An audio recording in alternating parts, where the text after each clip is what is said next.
मुख्यमंत्री महोदय से मैं निवेदन करूंगा कि मीडिया को आज के बारे में पूरा संक्षिप्त में मीडिया को ब्रीफ करने का सुना।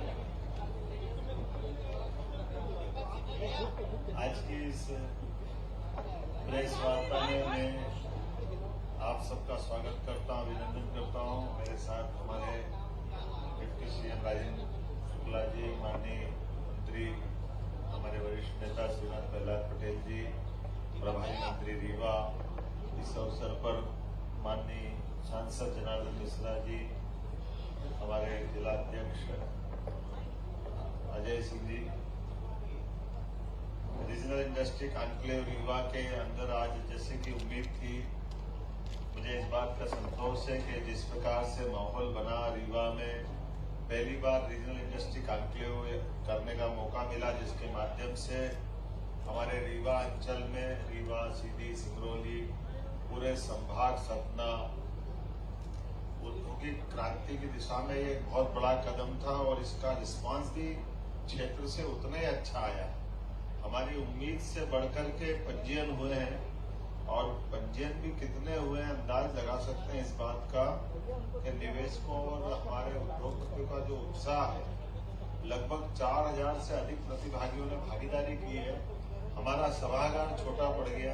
कई इंडस्ट्रियलिस्ट ने जिनकी इंडस्ट्रियों का भूमि पूजन हुआ, उनके इंडस्ट्रियों के जिनके छोटी इंडस्ट्रियां थी, तो हमको अपने बिठाने की जगह कम पड़ रही है, लेकिन उसके बाद भी लोगों का उत्साह कम नहीं हुआ।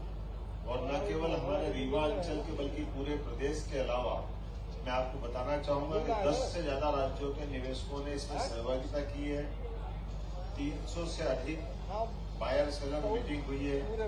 150 से अधिक अति विशिष्ट, एक तरह से हमारे बिजनेस के विशिष्ट अतिथियों ने भागीदारी की है, जिनमें खासकर अधिकांश खनन खरीद में भी सीमेंट, नवकरणीय ऊर्जा, डोलामाइट, ग्रेफाइट और अलग अलग प्रकार के हमारे लोहा अयस्क से लेकर के एल्यूमिनियम तक कई प्रकार के जो इंडस्ट्री लगाने की संभावना वाले लोग भी हैं और उत्खनन वाले लोग भी हैं। नवकरणीय ऊर्जा, कृषि, खाद्य प्रसंस्करण और टूरिज्म के सेक्टर के उद्योगपति भी हैं, जिन्होंने इसमें अपनी रुचि दिखाई है। उद्योगपतियों द्वारा भी अपने अनुभव साझा किए गए और जो उद्योगपति आए, जिन्होंने कहा कि हमारी मध्य प्रदेश की जो औद्योगिक नीति है वो सर्वाधिक आकर्षक है और उसकी आकर्षक होने के कारण से वो सब अपने निवेश को लगाने के लिए बड़े पैमाने पे इच्छुक हुए हैं। जो 20 से अधिक उद्योगपतियों और उद्योग संगठनों के साथ 1-to-1 की मीटिंग की गई थी और जो बड़े निवेशक हैं, जैसे आपकी जानकारी में भी है, हमारे पतंजलि ग्रुप के बालकृष्ण जी, डालमिया सीमेंट से पुनीत डालमिया, हमारे सिद्धार्थ इंफ्राटेक ग्रीनको से बी नरसिम्हा राव जी, रिलायंस से हरित त्रिपाठी जी, बीपीएल, अडानी, नरेश गोयल, रामा ग्रुप, ऐसे कई बड़े ग्रुप भी हमारे साथ आ जाकर के अपने इस आयोजन में हिस्सा हमने लिया है।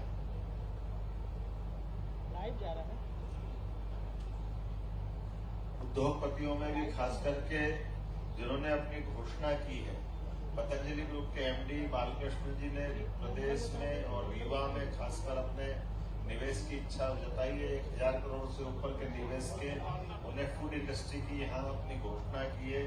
साथ ही साथ उन्होंने कहा कि ये फूड इंडस्ट्री न केवल हमारे लिए इंडस्ट्री का रूप में काम करेगी, बल्कि बड़े पैमाने पे कृषि के कृषकों के लिए जो हमारी फसल के चक्रीय क्रम में लोग अपनी फसल से ज्यादा आय निकाले, इस दिशा में काम करेंगे। और साथ ही साथ उन्होंने जो 2 दिन पहले उज्जैन के लिए सुमस्त में साधु संतों को निर्माण की हमने जो भूमि देने की बात कही है, उस भूमि में भी उन्होंने कहा मैं वेलनेस सेंटर वहां डाल करके भी अपना आयुर्वेद का उसका एक बड़ा सेंटर बनाएंगे। मुझे इस बात की प्रसन्नता है कि डालमिया ग्रुप के पुनीत डालमिया ने भी 4 billion ton clinker cement factory की घोषणा की है, जिसमें लगभग 3000 करोड़ से ज्यादा का निवेश होगा। और उन्होंने कहा कि ये जो हमारा निवेश यहाँ होने वाला है, ये प्लांट दुनिया का अद्वितीय आकर्षक होगा, जिसमें 100% अक्षय ऊर्जा का उपयोग करने का उन्होंने प्लान बनाया। इसी के साथ साथ रामा ग्रुप के नरेश गोयल जी द्वारा फर्नीचर सेक्टर में सतना के अंदर 500 करोड़ का निवेश का प्रस्ताव लिए राउंड टेबल चर्चा आयोजित की गई, जिसमें सोलर एनर्जी और उनके उद्योगपतियों ने इसको बढ़ावा देने के लिए बात की है। एमपी औद्योगिक विकास निगम MPIDC और नगर निगम के बीच एक MOU हुआ है, ताकि हमारे बीच औद्योगिक निवेश क्षेत्र में जल की आपूर्ति हो और नगर निगम और इंडस्ट्रियल बेल्ट में परस्पर इसका आदान प्रदान किया गया।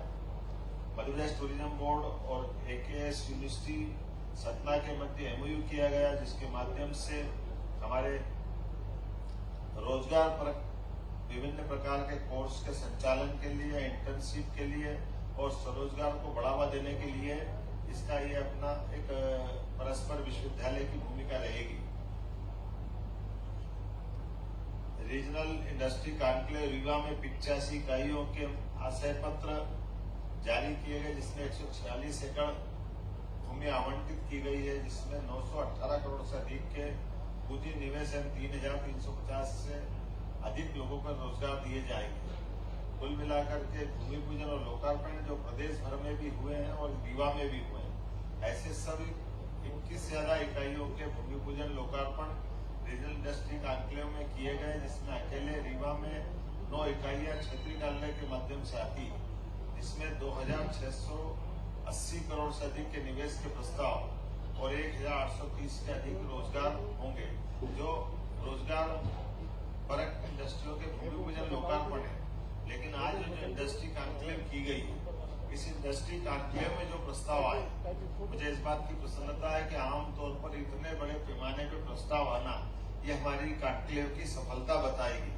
लगभग 31,000 करोड़ से ज्यादा के निवेश के प्रस्ताव आज हमारे यहाँ इसी कॉन्क्लेव में आए हैं, जिसमें प्रमुख रूप से मैं कुछ उल्लेख करना चाहूंगा, जिसमें 14,000 से अधिक लोगों के रोजगार के अवसर सृजित होंगे और लंबे समय तक ये हमारी व्यक्ति समृद्धि का एक तरह से परिचायक बनेंगे।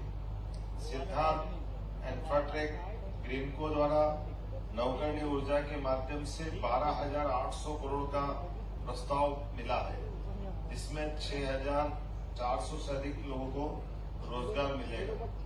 ऋत्विक प्रोजेक्ट प्राइवेट लिमिटेड पन्ना का यह प्रोजेक्ट मिला, जिसमें नवकरणीय ऊर्जा के माध्यम से 4,000 करोड़ के नए प्रस्ताव प्राप्त हुए, इसमें 2,400 से ज्यादा लोगों को रोजगार मिलेगा।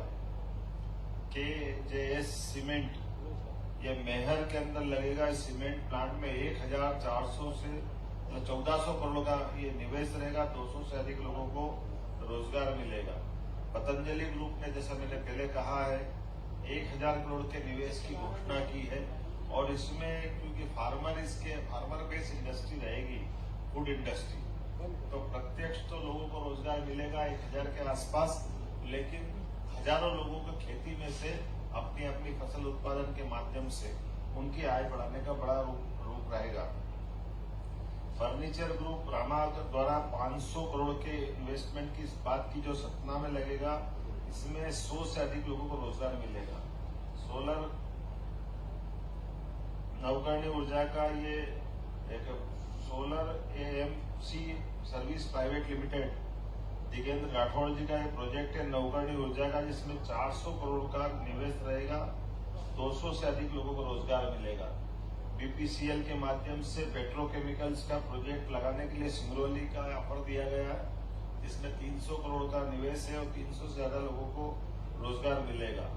मां शारदा मिनरल्स में 225 करोड़ का इन्वेस्टमेंट है और माइनिंग में इसमें लोगों को रोजगार मिलेगा।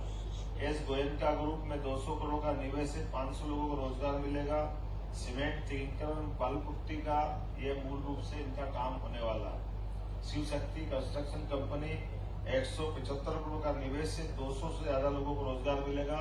ये इंफ्रास्ट्रक्चर बेस्ड काम है।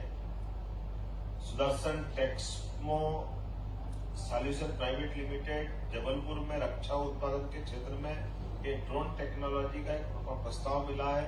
100 करोड़ का आसपास का ये प्रस्ताव है, जिसमें 50 से ज्यादा लोगों को रोजगार मिलेगा। Mehrotra Buildcon private limited Satna में खाद्य प्रसंस्करण के लिए 100 करोड़ की नई यूनिट प्रारंभ की जाएगी। इंडो बेस्ट राइस मिल का 100 करोड़ का प्रस्ताव रीवा के लिए है। Bridge craft solution private limited Rewa में मैन्युफैक्चरिंग करेंगे, इसमें लगभग 20 करोड़ का इन्वेस्टमेंट रहेगा। महान एंडरसन अडानी ग्रुप द्वारा सिंगरौली में कोल ब्लॉक का 2528 करोड़ का नया प्रस्ताव दिया गया है। जय प्रकाश पावर वेंचर्स सिंगरौली में कोल ब्लॉक का 750 करोड़ का नया प्रस्ताव दिया गया है। एनटीपीसी विंध्याचल द्वारा सिंगरौली में नवीन solar energy plant 103 crore. Messrs UltraTech cement private limited Maihar cement इकाई का 3000 करोड़ का नया प्रस्ताव। निसर्ग इस्पात का रेयर अर्थन ग्रेफाइट ब्लॉक में 1000 करोड़ का निवेश की बात कही है।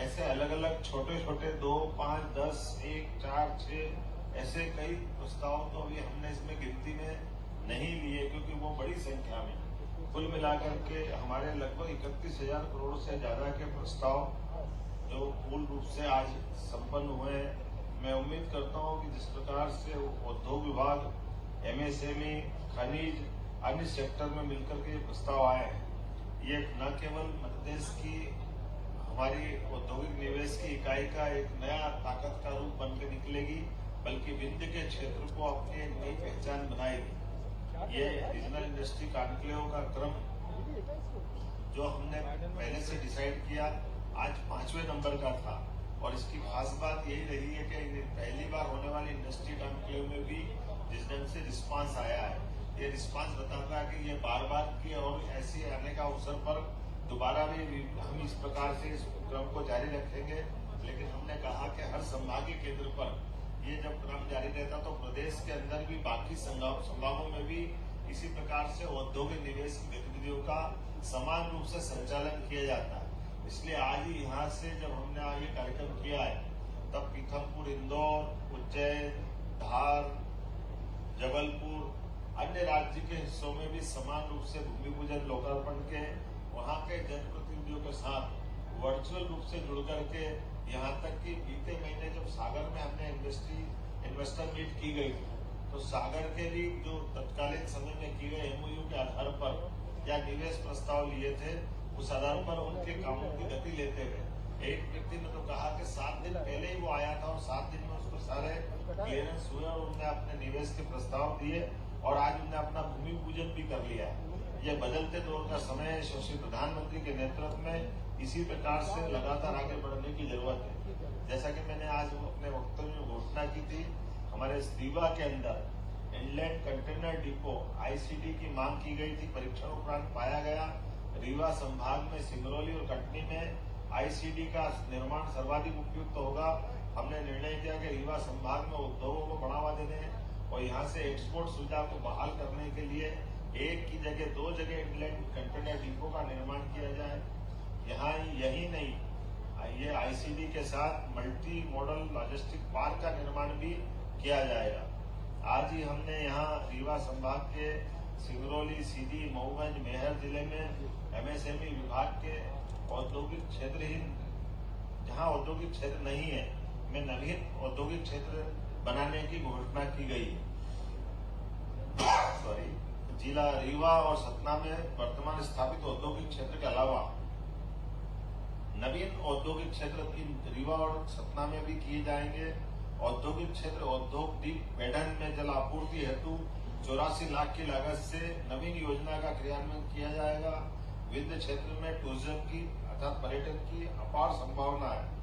देशी विदेशी पर्यटकों को आकर्षित करने के लिए विशेष टूर पैकेज और पर्यटन सर्किट बनाए जाएंगे। देश के अन्य शहरों और विदेशों में भी इसका प्रचार प्रसार किया जाएगा। संजय दुबरी नेशनल पार्क के आसपास अंतर्राष्ट्रीय स्तर की पर्यटक गतिविधियों का केंद्र बनाया जाएगा। विंध्य में निजी निवेश के बेहतर से प्रयास के लिए बेहतर होटल, रिसोर्ट्स, पर्यटन की परियोजना विकसित करने के लिए पर्यटन निवेश नीति और अधिक आकर्षित करने जा रहे हैं। खास करके यहाँ की जो रीजनल कॉन्क्लेव की गई, इसमें नवकरणीय ऊर्जा के निवेश में अत्यधिक रुचि प्राप्त होती है। उत्तर प्रदेश और मध्य प्रदेश के बीच सोलर ग्रिड स्थापित कर परस्पर ऊर्जा का आपस में सहयोग करेंगे और कॉम्प्लीमेंट्री बिजली सप्लाई करेंगे। जब हमारे यहाँ सीजन होगा तो हमारे यहाँ रखेंगे, जब हमारे यहाँ सीजन नहीं तो उत्तर प्रदेश को देंगे। ये दोनों राज्यों के बीच देश का पहला है हमारा ये नवकरणीय ऊर्जा का परस्पर एक दूसरे के राज्यों में बिजली सप्लाई का ये नया प्रयोग होगा। एक हमने कुसुम योजना के अंतर्गत किसानों के लिए बड़ी राहत देते हुए 1 लाख से ज्यादा सोलर पंपों के माध्यम से किसानों को ऊर्जा से खेती का महत्व अर्थात बगैर कोई खर्च किए हुए बिजली से सोलर बिजली से वो अपनी खेती कर सकेंगे। इसकी शुरुआत करने का भी हमने निर्णय किया है। एमएसएमई, कुटीर उद्योग और बृहद उद्योग को एक साथ जोड़ने का निर्णय किया है। मध्य प्रदेश में निवेशकों के लिए सुशासन, निवेश के वातावरण, हेड होल्डिंग नीतियों को सराहा है।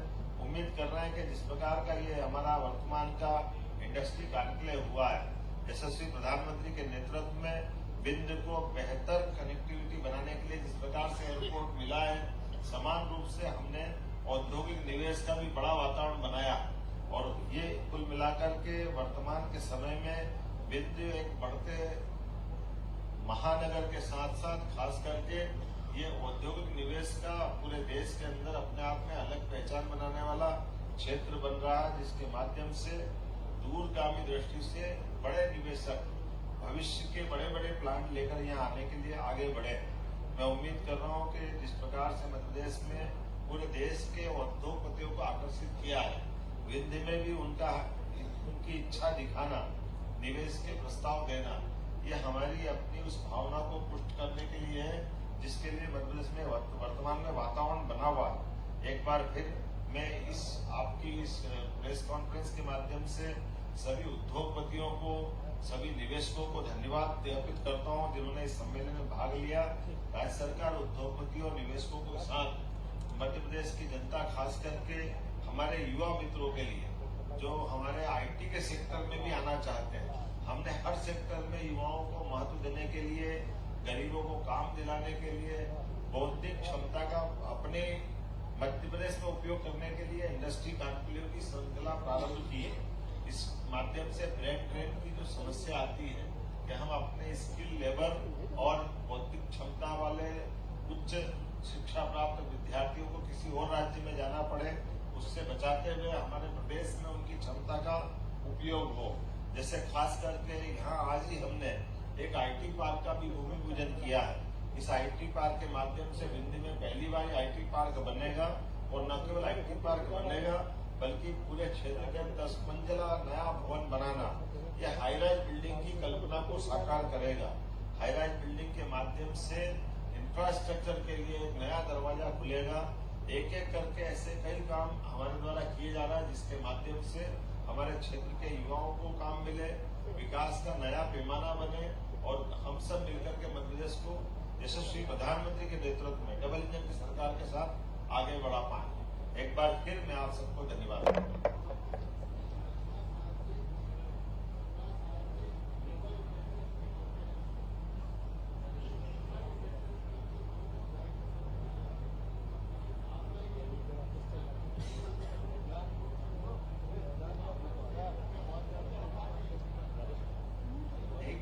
हमने तो 31,000 करोड़ के निवेश नहीं लिए एक ही दिन में आज, और ये मान के चलो कि लगातार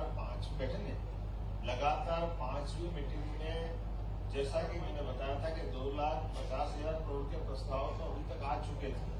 अगर ये 31,000 जोड़ते हैं तो लगभग 2,80,000 करोड़ से ऊपर के निवेश हमको अभी तक मिले और ये निवेश के प्रस्ताव रुक नहीं रहे। इसके बाद अभी नर्मदापुरम, फिर शहडोल, ये क्रम लगातार जारी रखते हुए फिर भोपाल में हम अपने ग्लोबल इंडस्ट्री कॉन्क्लेव भी करने वाले हैं। अर्थात देश के अंदर भी, प्रदेश के अंदर भी, रीजनल लेवल पे भी हम ये लगातार निवेश की पॉलिसी के आधार पर आने वाला 2025 का वर्ष औद्योगिक वर्ष के रूप में मनाने वाले हैं, ताकि ये उद्योग निवेश की संवर्धन करने की पॉलिसी में लगातार हम काम कर सकें।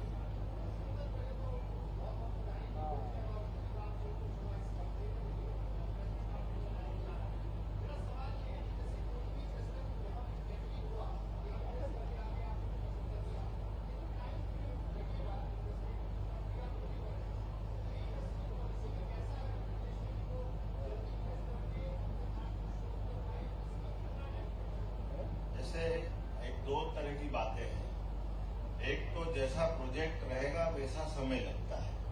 जैसे अगर कोई जिसमें भारत सरकार से एनओसी लाना है, कोई पर्यावरण संबंधी प्रदेश से और देश के अंदर से उसको काम करना है, तो स्वाभाविक रूप से उसकी लैंड कैसी है, बाकी शर्तें कैसी है। लेकिन ये आपकी जानकारी के लिए बता दूं कि हमारी सरकार ने एक निर्णय किया है, 55 ही जिलों के अंदर जिला कलेक्टर कार्यालय में एक उद्योग प्रकोष्ठ बनाया है, ताकि हर जितने निवेशक हैं लोकल अलग अलग प्रकार के एनओसीओं को लाने के लिए अनावश्यक समय नहीं लगे, इसीलिए वो कलेक्टर के माध्यम से एनओसीआं प्राप्त करेंगे। नवीन तकनीक के आधार पर उनके क्लियरेंस मिलेंगे और निवेशकों से 1-to-1 मीटिंग करते हुए अधिकारियों को बिठा करके हमारा प्रयास है कि इस मीटिंग से अगले मीटिंग तक, अर्थात हर महीने तो ये इंडस्ट्री कॉन्क्लेव कर ही रहे हैं, तो हम एक दिन भी बीच में खाली नहीं जाने देंगे। लगातार संपर्क रखते हुए अगर यहाँ कोई कारण से पूरा नहीं हो पाए तो अगली मीटिंग तक वो जरूर आए। और ये क्रम लगातार बनाए रखने से सरकार की भावनाओं को समझ करके अधिकारियों ने भी अपनी एक लाइन पकड़ी हुई है, वो भी अपने अपने स्तर पे लगातार सबकी मदद करते जा रहे हैं। लेकिन ये बात भी सही कि कोई भी इंडस्ट्री डलती है तो इंडस्ट्री में जो न्यूनतम आवश्यक सरकारी प्रक्रियाएं हैं, उन प्रक्रियाओं के दृष्टि से हमने उसका कोई ओवरलैपिंग नहीं करने दी है, लेकिन वो सुसंगत तरीके से पारदर्शिता के साथ समयबद्ध वो अपना काम कर ले, इस पे हम गौर कर रहे हैं।